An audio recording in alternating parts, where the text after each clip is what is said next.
ಕನ್ನಡ ದೇಹ ಕನ್ನಡ ಬಾಳು ಕನ್ನಡ ನನದೆಂದೋನೆ ಬ್ರಹ್ಮನಿದ್ದಿರೆ ಕಲಿಯುತ್ತಿದ್ದರೆ ಸಹಿಸು ನೀನಲ್ಲ. ಕೆಂಪು ಹಳದಿ ಬಾವುಟಕ್ಕೆ ನೀನೆ ತಾನೇ ಬಾಹುದಂಡ, ನಿನ್ನ ಯುದ್ಧ ಸತ್ಯ ಶುದ್ಧ ನಡೆಸೋಲಿಲ್ಲ.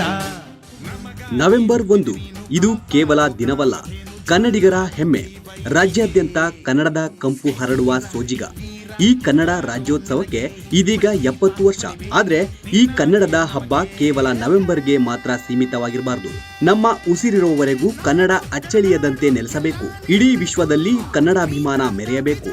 ಇದೇ ಸದುದ್ದೇಶವನ್ನಿಟ್ಟುಕೊಂಡ ನಮ್ಮ ಹೆಮ್ಮೆಯ ನಾಯಕರಾದ ಶ್ರೀ ಟಿ.ಎ. ನಾರಾಯಣಗೌಡರು ಇಡುವ ಪ್ರತಿಯೊಂದು ಹೆಜ್ಜೆಯೂ ಕನ್ನಡದ ಅಳಿವು ಉಳಿವಿಗಾಗಿ. ಕರ್ನಾಟಕದಲ್ಲಿ ಕನ್ನಡದ ಹಿರಿಮೆ ಇನ್ನೂ ಜೀವಂತವಾಗಿದೆ ಅಂದ್ರೆ ಅದರಲ್ಲಿ ನಮ್ಮ ಗೌಡರ ಪಾತ್ರ ಬಹಳ ಮಹತ್ವವಾದದ್ದು. ಕನ್ನಡಿಗರಿಗೆ ಸವಾಲೊಡ್ಡುವ ಪ್ರತಿಯೊಂದು ಸನ್ನಿವೇಶ ಬಂದಾಗ್ಲೂ ನಮ್ಮ ನಾಯಕರು ದಿಟ್ಟ ಹೆಜ್ಜೆ ಇಟ್ಟಿದ್ದು ಸುಳ್ಳಲ್ಲ.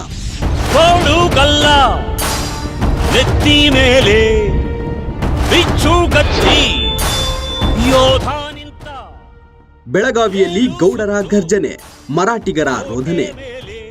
40 ವರ್ಷಗಳಿಂದ ಕನ್ನಡದ ಉಳಿವಿಗಾಗಿ ಹೋರಾಡುತ್ತಿರುವ ನಮ್ಮ ಗೌಡರು ಇದುವರೆಗೂ ಯಾರಿಗೂ ಅಂಜದೆ ಅಳುಕದೆ ಹೋರಾಡಿದ್ದಾರೆ. 2025ರಲ್ಲೇ ಕನ್ನಡದ ವಿರುದ್ಧ ಅನೇಕ ಕಿಡಿಗೇಡಿಗಳು ಉದ್ದಟತನ ಮೆರೆದು ಕಪಟ ಬುದ್ಧಿ ತೋರಿಸಿದ್ರು. ಕರ್ನಾಟಕದ ಕಂಡಕ್ಟರ್ ಮೇಲೆ ಹಲ್ಲೆ ಮಾಡಿದ್ದ ಮರಾಠಿ ಪುಂಡರ ಹುಟ್ಟಡಗಿಸಲು ಬೆಳಗಾವಿಗೆ ನುಗ್ಗಿ ಗರ್ಜಿಸಿದ್ದು ಇನ್ನು ಕಣ್ಣ ಮುಂದೆ ಇದ್ದಂತಿದೆ.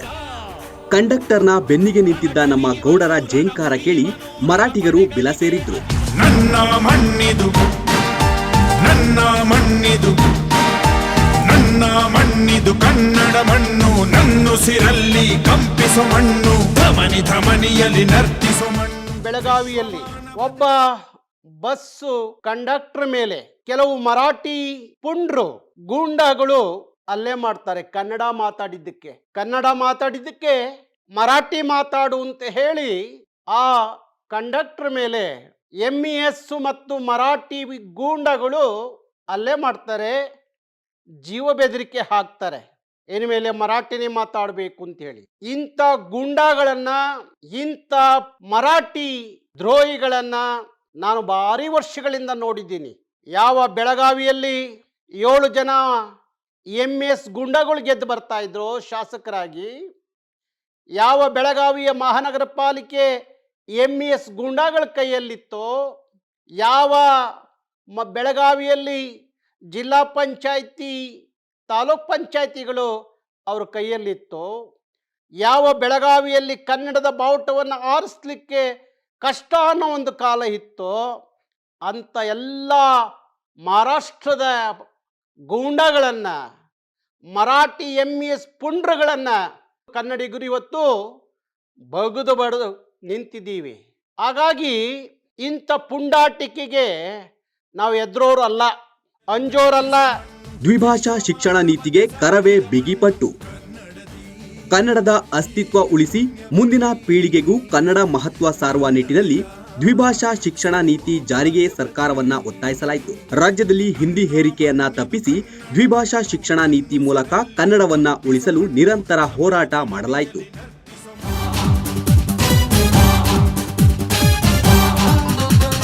ಜೀವ ಕನ್ನಡ ದೇಹ ಕನ್ನಡ ಬಾಳು ಕನ್ನಡ ನನದೆಂದೋನೆ ಬ್ರಹ್ಮನಿದ್ದಿರೆ ಕಲಿಯುತ್ತಿದ್ದರೆ ಸಹಿಸು ನೀನಲ್ಲ. ಹಿಂದಿಯಿಂದ ನಮಗೆ ಯಾರಿಗೂ ಸಹ ಯಾವ ರೀತಿಯ ಲಾಭವೂ ಇಲ್ಲ, ಆದ್ರೆ ಹಿಂದಿಯಿಂದ ನಮಗೆ ಎಷ್ಟು ನಷ್ಟ ಆಗ್ತಾ ಇದೆ ಅನ್ನೋದಕ್ಕೆ ಇತ್ತೀಚಿನ ಒಂದಷ್ಟು ಮಾಹಿತಿಗಳನ್ನ ತಗೊಂಡಾಗ ನಮ್ಗೆ ಅರ್ಥ ಆಗ್ತಾ ಇದೆ. ಹಿಂದಿ ಭಾಷೆಯನ್ನ ಕಡ್ಡಾಯವಾಗಿ ಪರೀಕ್ಷೆ ಬರೀಬೇಕು ಅನ್ನುವ ಕಾರಣಕ್ಕೋಸ್ಕರ ಕರ್ನಾಟಕದ ಮಕ್ಕಳ ಮೇಲೆ ಭಾರಿ ದೊಡ್ಡ ಪರಿಣಾಮ ಬೀರ್ತಾ ಇದೆ. ಈ ಬಾರಿ ಹೋದ ಬಾರಿ SSLCಯಲ್ಲಿ ಹಿಂದಿಯಿಂದ ಫೇಲ್ ಆದಂತ ಮಕ್ಕಳು ಎಷ್ಟು ಅಂದ್ರೆ ಸುಮಾರು 90,000ಕ್ಕೂ ಹೆಚ್ಚು ಮಕ್ಕಳು ಹಿಂದಿಯ ಒಂದು ಭಾಷೆಯಿಂದಾಗಿ ಅವರು ಫೇಲ್ ಆದಂಥದ್ದು. ಈ ಬಾರಿ ಸುಮಾರು 1,40,000 ಮಕ್ಕಳು ಹಿಂದಿಯಿಂದ ಫೇಲ್ ಆದಂಥದ್ದು ಅಂಕಿ ಅಂಶವನ್ನ ನಮಗೆ ಸಿಕ್ಕಿರುವಂಥದ್ದು. ಹಾಗಾಗಿ ಇಲ್ಲ ಹಿಂದಿಯಿಂದ ಒಂದು ಉದ್ಯೋಗವೂ ಸಿಗದೆ ಇದ್ದಾಗ ಹಿಂದಿ ಶಿಕ್ಷಣ ನೀತಿಯಿಂದ ಕನ್ನಡದ ಮಕ್ಕಳ ಭವಿಷ್ಯದ ಮೇಲೆ ಪರಿಣಾಮ ಬೀರುವಾಗ ಈ ಅಗತ್ಯವಿಲ್ಲದ ಹಿಂದಿಯನ್ನ ನಮ್ಮ ಮೇಲೆ ಯಾವ ಕಾರಣಕ್ಕೋಸ್ಕರ ಏರಿಕೆ ಕೇಂದ್ರ ಸರ್ಕಾರ ಮಾಡ್ತಾ ಇದೆ. ಕೇಂದ್ರ ಸರ್ಕಾರದ ಬಲವಂತದ ಈ ಹಿಂದಿ ಹೇರಿಕೆಯನ್ನ ನಾವು ಅವತ್ತಿನಿಂದ ವಿರೋಧ ಮಾಡಿಕೊಂಡು ಬಂದಿದ್ದೀವಿ. ಹಾಗಾಗಿ ಹಿಂದಿಯ ಏರಿಕೆ ಬಲವಂತವಾಗಿ ನಮಗೆ ಮಾಡಬೇಡಿ. ಭಾಷೆ ಕಲಿಯಕ್ಕೆ ನಾವೇನು ಯಾರಿಗೂ ಬೇಡ ಅಂತ ಹೇಳ್ತಾ ಇಲ್ಲ. ಜಗತ್ತಿನ ಎಲ್ಲ ಭಾಷೆಗಳನ್ನ ಕಲ್ತ್ಕೊಡಿ, ಬೇಡ ಅಂತ ಹೇಳಲ್ಲ. ಆದ್ರೆ ಒಂದು ಭಾಷೆಯ ಮೇಲೆ ನಮಗೆ ಸಂಬಂಧವಿಲ್ಲದ ಯಾವುದೋ ಉತ್ತರ ಭಾರತದ ಹಿಂದಿಯನ್ನ ಬಲವಂತವಾಗಿ ನಮ್ಮ ಭಾಷೆಯ ಮೇಲೆ ಏರಿಕೆ ಮಾಡೋದನ್ನ ಕನ್ನಡಿಗರು ಸಹಿಸಲ್ಲ ಅನ್ನುವ ಎಚ್ಚರಿಕೆಯನ್ನ ನಾವು ಕೇಂದ್ರಕ್ಕೆ ಕೊಡಲೇಬೇಕಾಗತ್ತೆ. ಕೆಪಿಎಸ್ಸಿ ಭ್ರಷ್ಟಾಚಾರ, ಕರವೇ ರೌದ್ರಾವತಾರ. ಕೆಪಿಎಸ್ಸಿ ಭ್ರಷ್ಟಾಚಾರದಿಂದ ನಮ್ಮ ಕನ್ನಡದ ಕಂದಮ್ಮಗಳಿಗೆ ಆದ ಅನ್ಯಾಯ ಕಂಡು ಗೌಡರ ರಕ್ತ ಕುದಿಯಿತು. ಪ್ರಶ್ನೆ ಪತ್ರಿಕೆ ಲೋಪದಿಂದ ಅಭ್ಯರ್ಥಿಗಳಿಗೆ ಆದ ಅನ್ಯಾಯ ಸರಿಪಡಿಸಲು ಪಟ್ಟು ಹಿಡಿದು ಪ್ರತಿಭಟನೆ ಮಾಡಿದ್ರು. ರಕ್ತದಲ್ಲಿ ಪತ್ರ ಬರೆದು ಜೊತೆಗೆ ಅಹೋರಾತ್ರಿ ಧರಣಿ ನಡೆಸಿ ಸರ್ಕಾರದ ಬೆವರಿಳಿಸಿದ್ರು.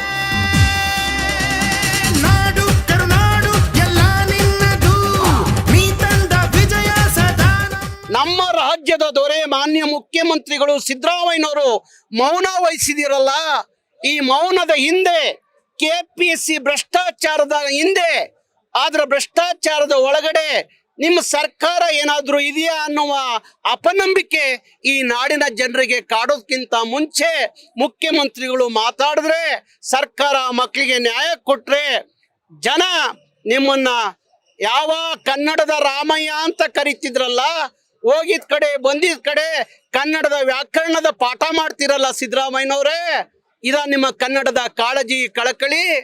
ಕನ್ನಡದ ಮಾಧ್ಯಮದ ಪಾಠ ಮಾಡೋದಲ್ಲ, ಕನ್ನಡದ ಮಕ್ಕಳ ಭವಿಷ್ಯ ಬದುಕನ್ನು ಕಟ್ಕೊಡೋ ಕೆಲಸ ನಿಮ್ಮಿಂದ ಆದಾಗ ಅದ ನಂಬಿಕೆ ಉಳಿಸ್ಕೊತೀರಿ. ಇಲ್ಲದೆ ಹೋದ್ರೆ ಕರ್ನಾಟಕ ಜನರ ಆ ಒಂದು ಭುಗಿಲದ್ದ ಹೋರಾಟವನ್ನ ಇನ್ಮೇಲೆ ಯಾರೂ ತಡೆಯಕ್ಕಾಗಲ್ಲ. ನಾವು ಇಲ್ಲಿವರೆಗೂ ಕಾನೂನುಬದ್ಧವಾದ ಸಂವಿಧಾನಬದ್ಧವಾದ ಅದರೊಳಗಡೆ ಹೋರಾಟ ಮಾಡ್ಕೊಂಡ್ ಬಂದಿದ್ದೀವಿ. ಮುಂದಿನ ದಿನಗಳಲ್ಲಿ ನಮ್ಮ ಹೋರಾಟ ಬೇರೆ ಸ್ವರೂಪ ಪಡ್ಕೊಳ್ಳೋಕ್ಕಿಂತ ಮುಂಚೆ ಸರ್ಕಾರ ಎಚ್ಚೆತ್ಕೊಂಡ್ರೆ ಒಳ್ಳೇದು ಅಂತ ಹೇಳಿ ಸರ್ಕಾರಕ್ಕೆ ಎಚ್ಚರಿಕೆಯನ್ನ ಕೊಡ್ತಾ ಇದ್ದೀನಿ. ಎಸ್ಬಿಐ ಮ್ಯಾನೇಜರ್ ಸೋಕಿಗೆ ಕರವೇ ತಕ್ಕ ಉತ್ತರ. ಕನ್ನಡದಲ್ಲಿ ಮಾತಾಡಲ್ಲ ಅಂತ ಎಸ್ಬಿಐ ಮ್ಯಾನೇಜರ್ ನಿರ್ಲಕ್ಷ್ಯ ತೋರಿಸಿದ್ದಾಗ ನಮ್ಮ ನಾಯಕರ ನೇತೃತ್ವದಲ್ಲಿ ಆಕೆಯ ಸೊಕ್ಕು ಅಡಗಿಸಿತ್ತು. ಗೌಡರ ಆದೇಶದಂತೆ ಬ್ಯಾಂಕಿಗೆ ನುಗ್ಗಿ ಬಿಸಿ ಮುಟ್ಟಿಸಿದ ನಂತರ ಎಸ್ಬಿಐ ಪ್ರಾಂತೀಯ ಮುಖ್ಯಸ್ಥರೇ ಗೌಡರೊಂದಿಗೆ ಸಭೆ ನಡೆಸಿ ಚರ್ಚಿಸಿದ್ರು. ವಿಷ್ಣು ಶೈವ ಪಂಥವೆಲ್ಲ ಒಂದೇ ಎಂದ, ದಾನ ಧರ್ಮ ಒಂದೇ ನನ್ನ. ಎಲ್ಲ ಬ್ಯಾಂಕ್ಗಳಲ್ಲಿ ಕನ್ನಡಿಗರಿಗೆ ಹೆಚ್ಚು ಉದ್ಯೋಗ ಕೊಡಬೇಕು. ಮತ್ತೆ ಎಲ್ಲ ಬ್ಯಾಂಕ್ಗಳಲ್ಲಿ ನಡೆಸುವಂತ ಪರೀಕ್ಷೆ ಏನಿದೆ ಇನ್ನು ಮೇಲೆ, ಮೊದಲು ಹೇಗೆ ಕನ್ನಡದಲ್ಲಿ ಪರೀಕ್ಷೆ, ಬ್ಯಾಂಕ್ಗಳ ಪರೀಕ್ಷೆ ಕನ್ನಡದಲ್ಲಿ ನಡೀತಾ ಇತ್ತು, ಹಾಗೆ ಇನ್ನು ನಡೆಯುವಂತ ಎಲ್ಲ ಬ್ಯಾಂಕ್ಗಳ ಪರೀಕ್ಷೆಯನ್ನ ಕನ್ನಡದಲ್ಲೇ ನಡೆಸಬೇಕು. ಹಾಗಾದ್ರೆ ನಿಮ್ಮ ಬ್ಯಾಂಕ್ಗಳು ಕರ್ನಾಟಕದಲ್ಲಿ ಉಳಿತಾವೆ, ಇಲ್ಲದೆ ಹೋದ್ರೆ ಉಳಿಸಲ್ಲ ಅನ್ನುವ ಎಚ್ಚರಿಕೆಯನ್ನು ಕೊಡುವ ಮುಖಾಂತರ ನಮ್ಮ ಕನ್ನಡಿಗರು ಪ್ರತಿ ತಾಲೂಕಲ್ಲಿರುವಂಥ ಬ್ಯಾಂಕ್ಗಳ ಮುಂದೆ, ಎಲ್ಲ ಜಿಲ್ಲಾ ಕೇಂದ್ರಗಳಲ್ಲಿರುವಂಥ ಬ್ಯಾಂಕ್ಗಳ ಮುಂದೆ ಕರವೇ ಕಾರ್ಯಕರ್ತರ ಜೊತೆಗೂಡಿ ಎಲ್ಲ ಬ್ಯಾಂಕ್ಗಳ ಮುಂದೆ ನೀವು ಪ್ರತಿಭಟನೆಯನ್ನ ಪ್ರಾರಂಭ ಮಾಡಬೇಕು. ಯಾವುದೇ ಕಾರಣಕ್ಕೂ ಇಂಥ ವರ್ತನೆಗಳನ್ನ ಸಹಿಸ್ಕೋಬಾರ್ದು. ಒಬ್ಬ ಸೋನು ನಿಗಮ್ದು ಕತೆ ಆದ್ರೆ ಈಗ ನೋಡಿ ಇಲ್ಯಾರೋ ಇನ್ನೊಬ್ರು ಶುರುವಾಗಿದ್ದಾರೆ. ಹಾಗಾಗಿ ಇದನ್ನು ಸಹಿಸ್ಕೊಳ್ತಾ ಹೋದ್ರೆ ದಿನಕ್ಕಿಂತಿಂತ ಇಂಥ ನಾರ್ತ್ನಿಂದ ಬಂದಂಥ, ಉತ್ತರ ಭಾರತದಿಂದ ಬಂದಂಥ ಇಂಥ ಪಾಪಿಗಳು ಈ ರಾಜ್ಯವನ್ನ, ಈ ಭಾಷೆಯನ್ನ, ಕನ್ನಡಿಗರನ್ನ ಹೀಯಾಳಿಸೋದು, ನಿಂದಿಸೋದು, ಅವ್ರ ಮೇಲೆ ದುರಾಂಕಾರದ ವರ್ತನೆಯನ್ನ ತೋರೋದು ಮುಂದುವರಿಸ್ತಾರೆ. ಕನ್ನಡ ಕೆಣಕಿದ್ದಕ್ಕೆ ಸೋನು ನಿಗಮ್ ವಿಲವಿಲ. ಕನ್ನಡದ ಹಾಡು ಹಾಡಿ ತೆಪ್ಪಗಿರುವುದು ಬಿಟ್ಟು ಕನ್ನಡ ಭಾಷೆ ಮತ್ತು ಕನ್ನಡಿಗರನ್ನ ಭಯೋತ್ಪಾದಕರಿಗೆ ಹೋಲಿಸಿ ಅವಮಾನ ಮಾಡಿದ ಗಾಯಕ ಸೋನು ನಿಗಮ್ಗೆ ನಾವು ಮಾಡಿದ್ದು ಅಷ್ಟಿಷ್ಟಲ್ಲ, ಆತನನ್ನು ಕನ್ನಡ ಚಿತ್ರರಂಗದಿಂದ ಬಹಿಷ್ಕರಿಸಿ ಕೊನೆಗೆ ಕ್ಷಮೆ ಕೇಳುವಂತೆ ಮಾಡುವವರೆಗೂ ನಮ್ಮ ಗೌಡರು ಪಟ್ಟು ಹಿಡಿದಿದ್ರು. ಭೂಮಿಗೆ ಗೊತ್ತು ಕನ್ನಡಕ್ಕಿರುವ ಗತ್ತು ಕ್ರಾಂತಿಗೆ ತಿಲಕವನಿಟ್ಟ ನಾಡು ನನ್ನದು. ಸೋನು ನಿಗಮ್ ಅವರ ಮೇಲೆ ಕರ್ನಾಟಕ ರಕ್ಷಣಾ ವೇದಿಕೆ ಮೊಕದ್ದಮೆಯನ್ನು ದಾಖಲು ಮಾಡಿತ್ತು. ಆದರೆ ಇವತ್ತವರೆಗೂ ಅವನ್ನ ಬಂಧಿಸುವ ಕೆಲಸವನ್ನು ಕರ್ನಾಟಕ ಪೊಲೀಸ್ ಇಲಾಖೆ ಮಾಡಿಲ್ಲ. ಹಾಗಾಗಿ ಅವನು ದೇಶದ ಯಾವುದೇ ಮೂಲೆಯಲ್ಲಿದ್ದರೂ ಅವನ್ನ ಬಂಧಿಸಿ ಕರ್ತರಬೇಕು ಅಂತ ಹೇಳಿ ಒತ್ತಾಯಿಸಿ ಕರ್ನಾಟಕ ರಕ್ಷಣಾ ವೇದಿಕೆ ಇವತ್ತು ಫ್ರೀಡಮ್ ಪಾರ್ಕ್ನಲ್ಲಿ ಪ್ರತಿಭಟನೆಯನ್ನು ಮಾಡ್ತಾ ಇದೆ. ಯಾಕೆ ಅವನ್ನ ಬಂಧಿಸಬೇಕು ಅನ್ನೋದಾದರೆ, ಅವನು ಒಂದು ಭಾಷೆಯ ಸಮುದಾಯದ ಮೇಲೆ ಒಂದು ರಾಷ್ಟ್ರದೊಳಗಡೆ ಅವನು ಆಡಿದ ಭಾಷೆಗಳಿತ್ತಲ್ಲ, ಕನ್ನಡಿಗರನ್ನ ಭಯೋತ್ಪಾದನೆಯ ವಿಚಾರಕ್ಕೆ ಲಿಂಕ್ ಕೊಟ್ಟು ಮಾತಾಡೋದಿತ್ತಲ್ಲ, ಅದನ್ನು ಯಾವುದೇ ಕನ್ನಡಿಗರು ಸಹಿಸಲಿಕ್ಕೆ ಸಾಧ್ಯವಾಗದೇ ಇರುವಂಥ ವಿಚಾರ. ಬೆಂಗಳೂರಲ್ಲಿ ನಡೆದಂಥ ಒಂದು ಕಾರ್ಯಕ್ರಮವನ್ನು ಮನಸ್ಸಲ್ಲಿಟ್ಕೊಂಡು ಅಲ್ಲಿ ಕನ್ನಡಿಗರು ಕನ್ನಡ ಮಾತಾಡಿ ಕನ್ನಡದಲ್ಲಿ ಹಾಡಿ ಅಂತ ಕೇಳಿದ್ದಕ್ಕೆ ನೀವು ಕಾಶ್ಮೀರದ ಘಟನೆಯನ್ನು ಅದಕ್ಕೆ ಹೋಲಿಕೆ ಮಾಡಿ ಮಾತಾಡ್ತೀರಿ ಅಂದರೆ, ಹಾಗಾದರೆ ಕನ್ನಡಿಗರು ಭಯೋತ್ಪಾದಕರ? ಕಾಶ್ಮೀರದಲ್ಲಿ ನಡೆದಂಥ ಘಟನೆಗೂ ಕನ್ನಡಿಗರಿಗೂ ಏನು ಸಂಬಂಧ? ಆ ಒಂದು ಭಯೋತ್ಪಾದನೆಯಲ್ಲಿ 3 ಜನ ಕನ್ನಡಿಗರು ಸಾವನ್ನು ಅಪ್ಪಿರು. ಅದರ ಅರಿವು ಇಲ್ಲದ ಈ ಒಬ್ಬ ಅರೆ ಹುಚ್ಚ ಕನ್ನಡಿಗರನ್ನ ಭಯೋತ್ಪಾದನೆಗೆ ಹೋಲಿಸುವಂಥ ಕೆಲಸ ಮಾಡಿದಾಗ ಇಂಥ ರಾಷ್ಟ್ರದ್ರೋಹಿಗಳಿಗೆ ಕಾನೂನಿನಲ್ಲಿ ಸರಿಯಾದ ಕ್ರಮ ಆಗಬೇಕು ಅನ್ನೋಕ್ಕೋಸ್ಕರ ತಕ್ಷಣ ಅವನ್ನ ಬಂಧಿಸಿ ಅವನ್ನ ಕೋರ್ಟ್ ಕಟ್ಟೆಯಲ್ಲಿ ನಿಲ್ಲಿಸಿ ಅವನಿಗೆ ಶಿಕ್ಷೆ ಆದ್ರೆ ಇನ್ನೊಂದು ದಿವಸ ಕರ್ನಾಟಕ ಕನ್ನಡಿಗರ ವಿಚಾರದಲ್ಲಿ ಮಾತಾಡಲಿಕ್ಕೆ 100 ಸಲ ಯೋಚನೆ ಮಾಡಬೇಕಾಗತ್ತೆ. ಕರವೇ ಪರಾಕ್ರಮಕ್ಕೆ ಮಣ್ಣು ಮುಕ್ಕಿದ ಕಮಲ್ ಹಾಸನ್ ಇನ್ನು ತನ್ನ ಪಾಡಿಗೆ ಸಿನಿಮಾ ಮಾಡಿಕೊಂಡಿರೋದನ್ನ ಬಿಟ್ಟು ಕನ್ನಡ ತಮಿಳಿನಿಂದ ಹುಟ್ಟಿದ್ದು ಅಂತ ವಿವಾದಾತ್ಮಕ ಹೇಳಿಕೆ ನೀಡಿದ್ದ ನಟ ಕಮಲ್ ಹಾಸನ್ ಪಟ್ಟಪಾಡು ಎಲ್ರಿಗೂ ಗೊತ್ತು. ತಾನು ಹೇಳಿದ್ದೇ ಸರಿ ಅಂತ ಉದ್ದಟತನ ಮೆರೆದಿದ್ದ ಅವರಿಗೆ ಕನ್ನಡಿಗರು ಏನು, ಕನ್ನಡದ ಶಕ್ತಿ ಏನು ಅಂತ ತೋರಿಸಿಕೊಟ್ಟಿದ್ದಕ್ಕೆ ಥಗ್ ಲೈಫ್ ಸಿನಿಮಾ ನೆಲಕಚ್ಚಿತ್ತು. ಕಮಲ್ ಹಾಸನ್ ದುರಹಂಕಾರಕ್ಕೆ ತಕ್ಕ ಶಾಸ್ತಿಯಾಗಿತ್ತು. ಯಾರಿಗೆ ನನ್ನ ಭಾಷೆ ಕನ್ನಡ ಅನ್ನುವ ನಿಜವಾದ ಅರಿವು ಇರೋದಾದ್ರೆ, ಅಭಿಮಾನ ಇರೋದಾದ್ರೆ, ಕಾಳಜಿ ಇರೋದಾದ್ರೆ ನಮ್ಮ ಎಲ್ಲ ಸಿನಿಮಾ ನಟ ನಟಿಯರು ಕಮಲ್ ಹಾಸನ್ ಹೇಳಿಕೆಯನ್ನ ಖಂಡಿಸ್ಬೇಕು. ನೀವು ಖಂಡಿಸ್ಲಿಲ್ಲ ಅನ್ನೋದಾದ್ರೆ ನೀವು ಕನ್ನಡಿಗರಲ್ಲ ಅನ್ನೋ ತೀರ್ಮಾನಕ್ಕೆ ಕನ್ನಡಿಗರು ಬರಬೇಕಾಗತ್ತೆ.